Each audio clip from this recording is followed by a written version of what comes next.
ومن يضلله فلا هادي له ونشهد أن لا إله إلا الله وحده لا شريك له لا مثل له ولا مثال له ولا مثيل له ونشهد أن سيدنا وسندنا ومولانا محمدا عبده ورسوله أما بعد فأعوذ بالله من الشيطان الرجيم بسم الله الرحمن الرحيم ولا تقولوا لمن يقتل في سبيل الله أموات بل أحياء ولكن لا تشعرون ولنبلونكم بشيء من الخوف والجوع ونقص من الأموال والأنفس والثمرات وبشر الصابرين الذين إذا أصابتهم مصيبة قالوا إنا لله وإنا إليه راجعون أولئك عليهم صلوات من ربهم ورحمة وأولئك هم المهتدون صدق الله العلي العظيم وبلغنا رسوله النبي الأمي الكريم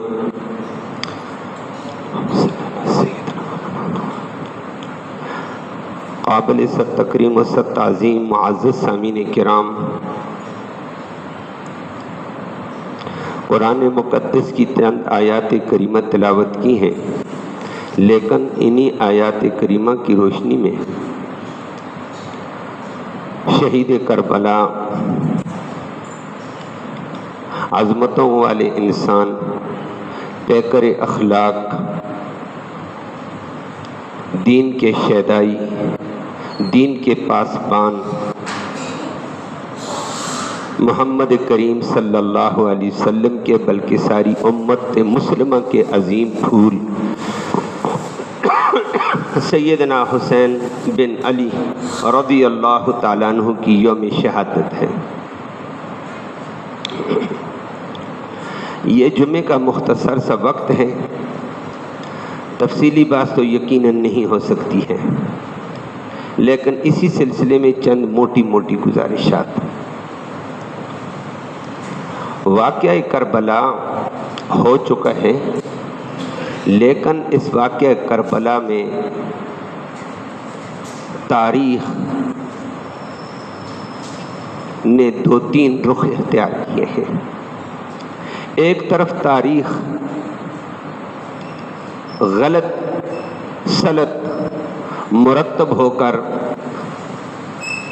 حضرت حسین رضی اللہ تعالی عنہ کے خلاف بھی جاتی ہوئی نظر آتی ہے، کتابیں موجود ہیں الی آخری ہے۔ دوسری طرف تاریخ حضرت حسین رضی اللہ تعالیٰ عنہ کا بلند مقام اور مقابلے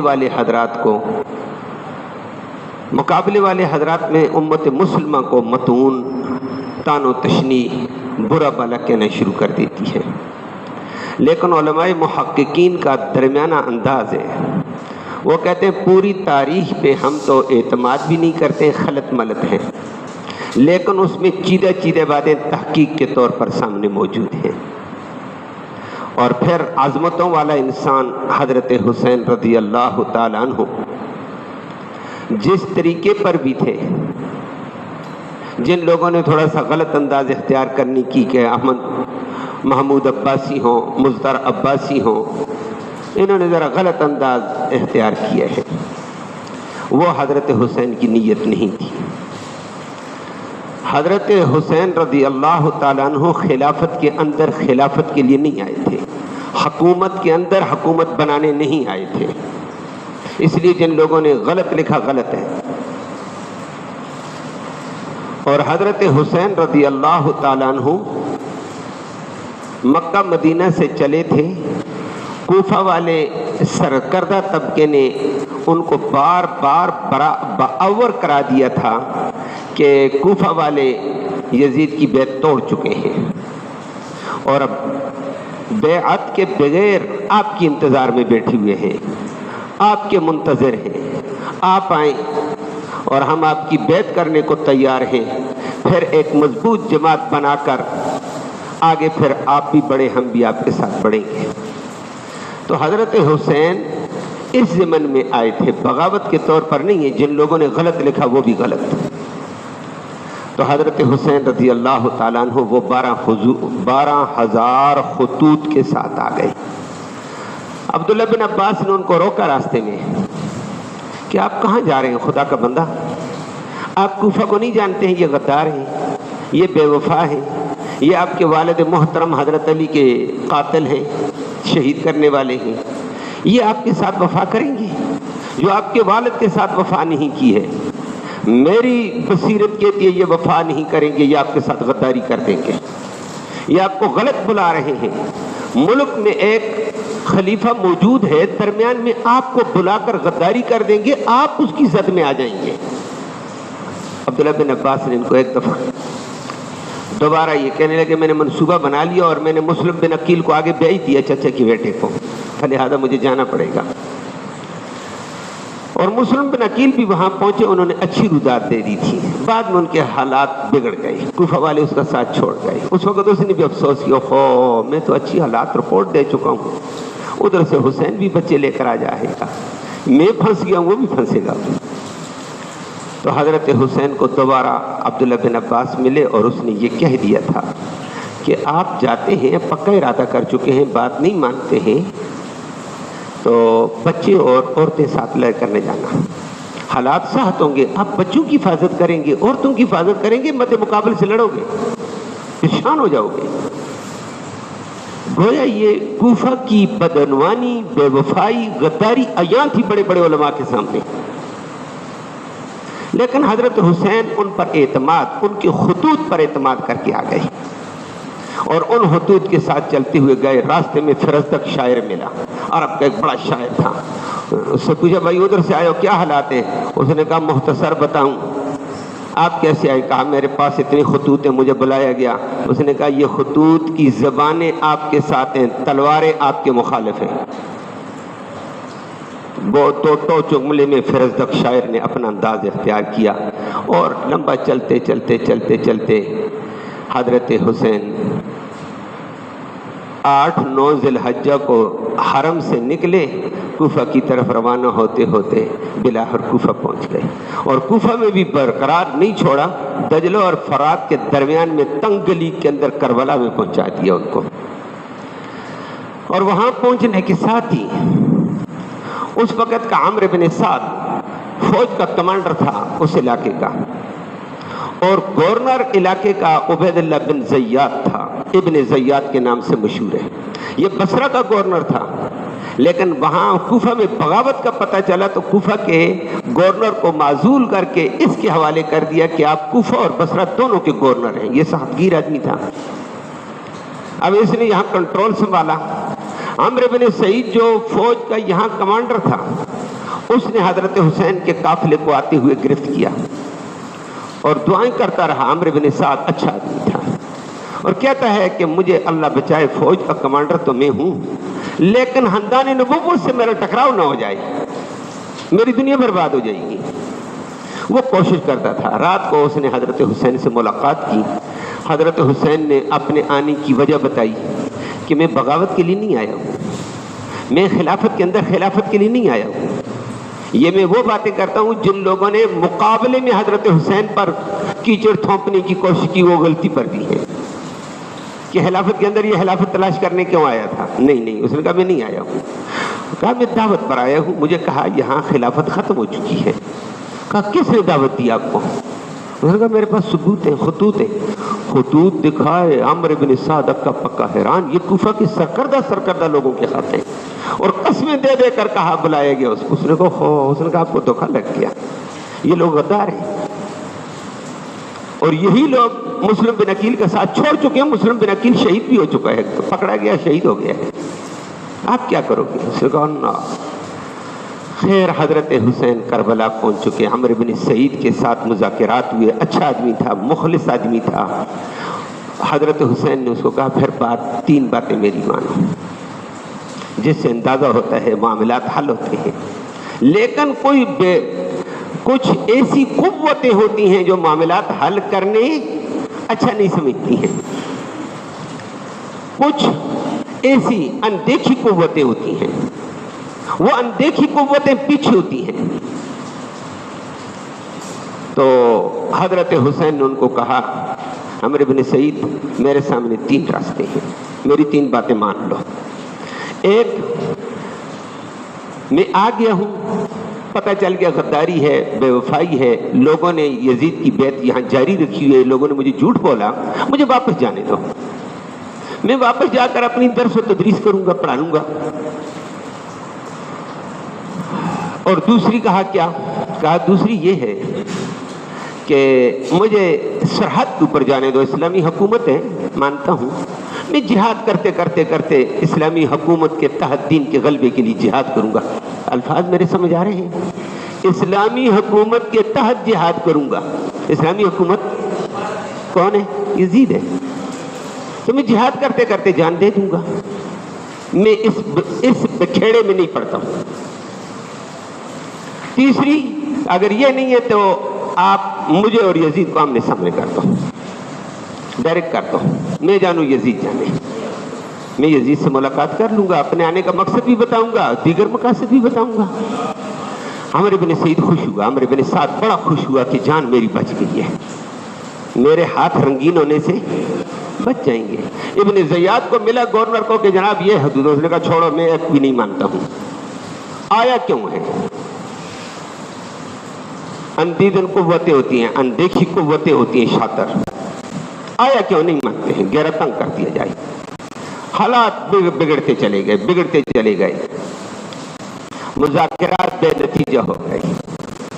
یہ تین باتیں حضرت حسین کے مذاکرات کی تمام تاریخ کے اندر موجود ہے۔ میں نے کہا تاریخ گڑبڑ کے ساتھ ہے، لیکن ہماری کتب میں بھی، دیگر کتب میں بھی موجود ہیں، لوگوں نے لکھی ہیں۔ اب ان تینوں باتوں کے اندر حضرت حسین کی نیت زبردست نظر آتی ہے۔ جو لوگ غلط لکھتے ہیں وہ بھی غلط، جو یزید اور اس کی حکومت کو برا کہتے ہیں ان کی بھی غلطی نظر آتی ہے ان تین شرطوں کے اندر، کہ یہ معاملات تو آپ اس میں کچھ اور نوعیت کے ہیں۔ بہرحال ابن زیاد نے معاملہ ختم کر دیا کہ میں شرطیں کوئی نہیں مانتا ہوں۔ گہرا تنگ ہوتے ہوئے 10 محرم الحرام کو کربلا کا میدان صبح نماز کے بعد سج گیا ہے۔ اللہ، لڑائی ہو گئی ہے، گہرا تنگ ہو گیا ہے، نادیدہ قوتوں کی طرف سے اشتعال انگازی آئی، تیر اندازی آئی، لڑائی چل گئی، مقابلہ چل گیا۔ مقابلہ ظہر کی نماز تک چلتا رہا۔ خاندان نبوت کے، میرے آپ کے نہیں، مسلمانوں کے نہیں، خاندان نبوت کے 72 نفوس شہید ہو گئے۔ نبی کا خاندان 72 افراد شہید ہو گئے۔ اللہ اکبر۔ دو باتیں میں عجیب کہنا چاہتا ہوں یہاں۔ اللہ ان لوگوں کو بلند مقام نصیب فرمائے، ہمیں ان کا اسوہ حسنہ اپنانے کی توفیق نصیب فرمائے۔ جنگ چلی ہے حضرت حسین کے ساتھ، ان کے چچا زاد ہیں، ان کے دیگر بہت سے رشتہ دار ہیں، عورتیں بھی ہیں، بچے بھی ہیں، اچھی خاصی جماعت ہے، لیکن خیر مقابلے والی جماعت تو نہیں ہے۔ لڑائی کی نوبت آ گئی ہے، لڑائی کی نوبت میں آپ بھی جانتے ہیں بندہ چاہتا میرا کوئی بھی سہارا بنے تو اچھا ہے، کوئی بھی ہو میرے ساتھ آ جاؤ، چچا تو بھی آ، مامو تو بھی آ، فلان تو بھی آ، حق نہ حق چھوڑو، سارے دوڑو۔ ادھر باہر لڑائی ہو جائے تو ایک آواز دیتا تو سارے دوڑتے ہیں، حق نہ حق کا پتہ، ایک طرف بھی پالٹی آ جاتی، دوسری طرف بھی الٹی آتی ہے۔ حسین اللہ تیرے اوپر کروڑوں رحمتیں کرے۔ حسین نے لڑائی کے وقت زبردست تقریر کی ہے، اور تقریر میں کہا یا ایھا الاخ الاسلام، او مسلمان بھائیوں، من کان علیہ دین فلا تقتل معنا، جس کے ساتھ اوپر کوئی قرضہ وغیرہ ہے کسی غیر کا، وہ میرے ساتھ جہاد میں شریک نہ ہونا۔ قرضے کی ادائیگی ضروری ہے، یہ جہاد ہو گیا، یہ دین ہو گیا، یہ حج ہو گیا، یہ عمرہ ہو گیا، حقوق العباد تلف کرو، یہ جائز نہیں ہے۔ ایسا بندہ میرے ساتھ جہاد میں نہ رہے، آج لڑائی میں نہ آئے۔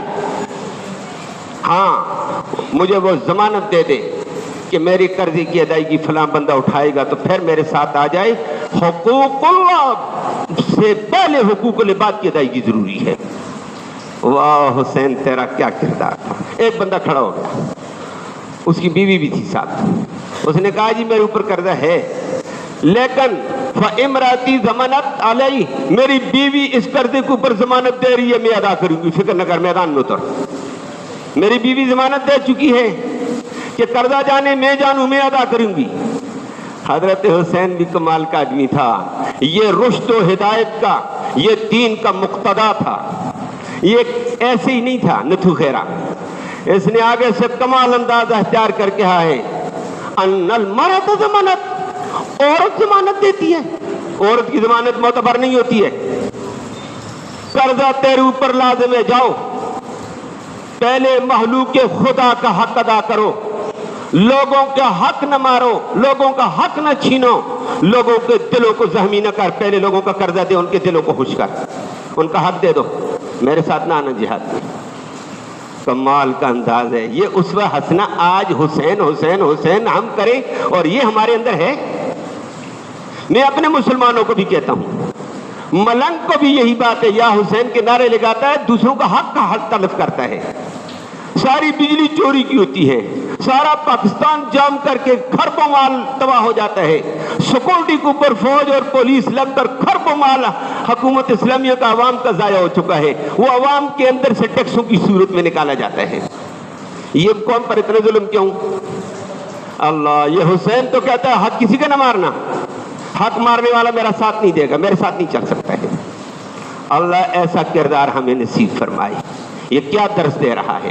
آج ہمارے مسلمان میں بھی یہ ہے، نمازی بن گئے، تسبیح پھیر لی، حجوں پہ چل گئے، غیروں کا حق دبایا ہوا، اس کو پرواہ بھی نہیں ہے۔ اور خدا کے بندوں، غیر کا حق سب سے پہلے ہے، حقوق اللہ سب سے پہلے ہے۔ حضرت حسین نے لڑائی کے وقت یہ کام کیا، وگرنہ آپ ذرا اپنی ضمیر میں دیکھو، ہماری لڑائی ہو، ہم کہتے ہیں چچا تو بھی آ، بھتیجا تو بھی آ، فلانے تو بھی آ، کزن تو بھی آ، دوست تو بھی آ، حق نہ حق چھوڑو، مارو، میرا ساتھ دو۔ حسین نے کہا نہیں، انصاف کی بات ہوگی۔ یہ رشد و ہدایت کا پیشوا تھا عظیم، اللہ اس پہ کروڑوں رحمت نازل فرمائے۔ میدان سج گیا، دوسرا مرحلہ آیا، لڑتے لڑتے لڑتے ظہر کی نماز کا وقت ہوا ہے۔ اس وقت حضرت حسین نے زبردست تقریر کی ہے، لڑائی لگ رہی، تیر آ رہے ہیں دونوں طرف سے، تیروں کی بارش میں حضرت حسین نے اس وقت کہا، مد مقابل کو مخاطب کر کے کہا، اور کہا اپنے عمراء کو بتا دو، اپنے وڈیروں کو بتا دو، تیر اندازی روک دو، الآن وقت الظہر، ابھی ظہر کا وقت ہو گیا ہے، وَنَحْنُ نُصَلِّي، اور ہم نماز پڑھتے، وَنَعْبُدُ لِلَّهِ الَّذِي خَلَقَكُمْ وَلَنَا، ہم اس رب کی پوجا کریں گے جس نے تمہیں بھی پیدا کیا، ہمیں بھی پیدا کیا۔ ہم پہلے لڑائی بعد میں، جہاد بعد میں، مقابلہ بعد میں، پہلے نماز ہے۔ کمال کردار ادا کر کے دیا، دنیا حیران ہو گئی۔ لڑائی، یہ نہیں کہتے لڑائی بند کرو، بچے مر رہے ہیں، لڑائی بند کرو، یہ معصوم مر رہے ہیں، اس بات کی پرواہ نہیں کی ہے، لیکن اللہ کے حکم کا لحاظ کیا ہے۔ گویا مرتے مرتے بھی حسین یہ بتلا کر گیا کہ میری ذات کی پرواہ نہیں، میرے بچے بیوی کی پرواہ نہیں، لیکن اللہ کا حکم ٹوٹنے نہ پائے، دین حاوی رہے۔ یہ حسین کا کردار تھا۔ اور نماز، جنگ روک کر نماز شروع کر دی ہے، لیکن دشمن ایسی بھی تھے کہ جو موقع پاتے ہی فائدہ اٹھا رہے تھے۔ ایک کسی ظالم نے تیر مارا، حسین کی نماز کے دوران گردن میں لگا، لیکن نماز نہیں چھوڑی ہے۔ یہ کیا درس دے رہا تھا کہ حالات اوپر نیچے ہو جائیں، لیکن اللہ اور اللہ کا دین غالب رہے۔ میری مرضی غالب نہیں، میری عداوت اور میری دشمنی غالب نہیں، دین غالب ہو۔ حقوق العباد کی باری آئی، پھر بھی آگے آ گیا، کہتا ہے حقوق العباد کرو، اللہ کا حکم ہے۔ نماز کا ٹائم ہو گیا تھا کہ نماز ادا کریں گے، اللہ کا حکم ہے، وہ بھائی جان کی لالے پڑے ہوئے ہیں۔ اللہ حضرت حسین نے بلاہر دنیا کو یہ درس دیا۔ اور جب آخری مرحلہ آیا، عجیب بات ہے، لڑائی لگی ہوئی ہے، کئی شہید ہو رہے حالات کا پاسا پلٹ گیا، شہداء کی لاشیں گرنے کو چاہتی ہیں۔ اپنی بہن زینب کو کہا، سنو یا اختی